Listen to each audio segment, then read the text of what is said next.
जुनागडमधील प्रक्षोभक भाषणाप्रकरणी इस्लामी धर्मगुरू मुफ्ती सलमान अझहरी यांना अटक। 2 दिवसांच्या ट्रान्झिट रिमांडनंतर गुजरातला रवाना।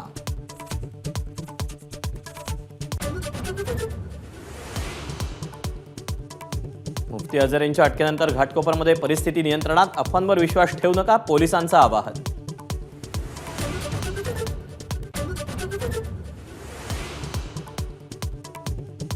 सावित्रीबाई फुले पुणे विद्यापीठातील ललित कला केंद्राच्या तोडफोड प्रकरणी पीएसआय गाडेकर निलंबित। हलगर्जीपणाचा ठपका।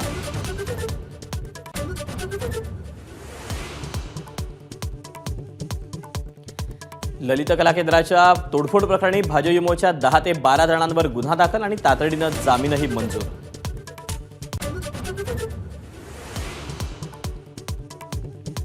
उद्धव ठाकरेंच्या कोकण दौऱ्याचा आज दुसरा दिवस। कणकवलीत सकाळी 10:30 वाजता पत्रकार परिषद तर 11 वाजता राजापुरात सभा।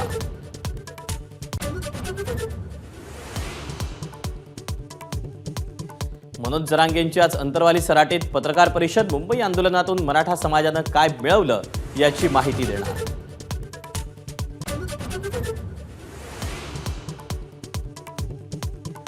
उपमुख्यमंत्री अजित पवार आज जयंत पाटलांच्या बालेकिल्ल्यात इस्लामपुरात राष्ट्रवादी कार्यालयाचं उद्घाटन करणार।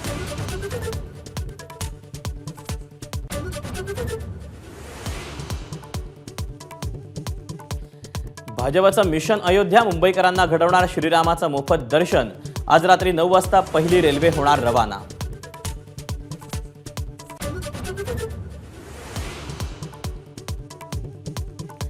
झारखंडमध्ये चंपई सरकारची अग्निपरीक्षा। विधानसभेत आज बहुमत चाचणी। हैदराबादमध्ये 3 दिवसांच्या मुक्कामानंतर महाआघाडीचे आमदार रांचीला परतले।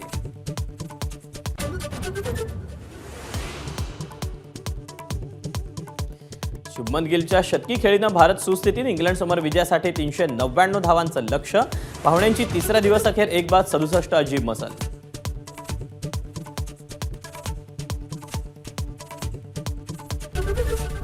एबीपी माझा, उघडा डोळे बघा नीट।